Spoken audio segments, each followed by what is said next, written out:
My parents actually immigrated to the United States in the 70s, but they grew up in communist China in the 1960s during the Communist Revolution.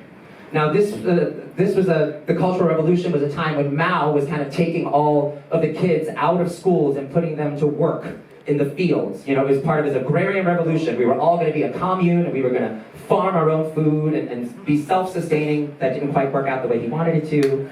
But my parents, being kids growing up in communist China, thought, gosh, without an education, we have no opportunity. And they quickly realized that living in China was going to be a dead-end street for them. So they did what a lot of kids did at the time. They planned to escape communism. And they escaped communism by swimming from China to Hong Kong. My parents grew up in the south of China, in the Guangzhou area, in the Cantonese province. Just a narrow body water away was Hong Kong. And it was a 7-hour swim. I can't swim 7 laps in a pool without feeling winded.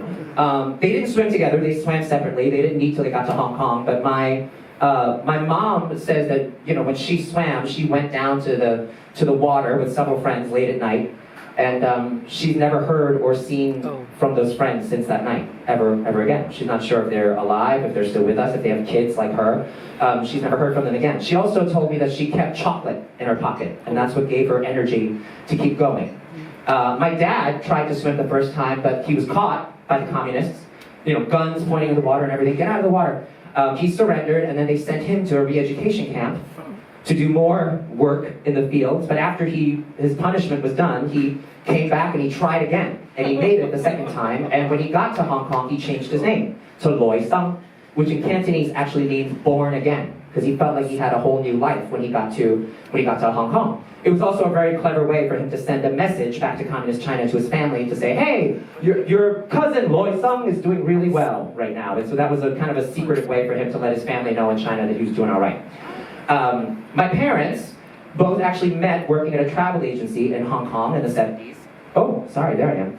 In the 70s, and my mom was a tour guide, my dad was a file clerk, and they started to get to know each other and all the things that they had in common. Oh, I think you're cute. Oh, I think you're cute.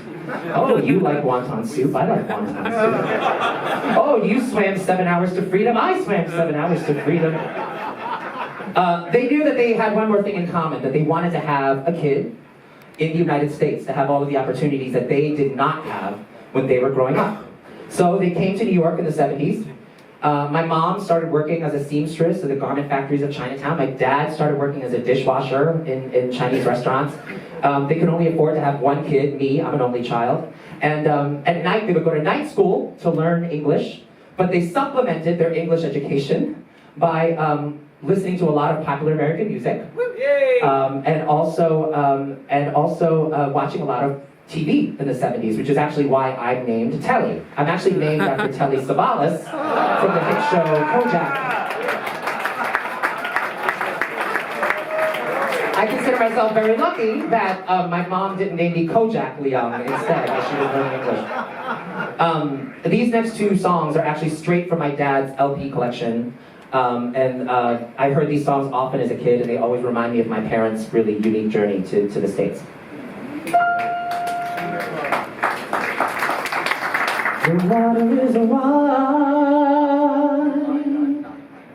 I can't get o'er, neither have I the wings to fly. Give me a boat that can carry 2,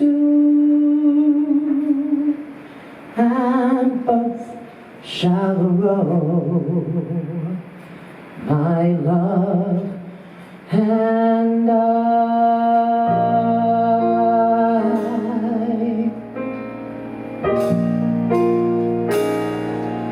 When you're weary,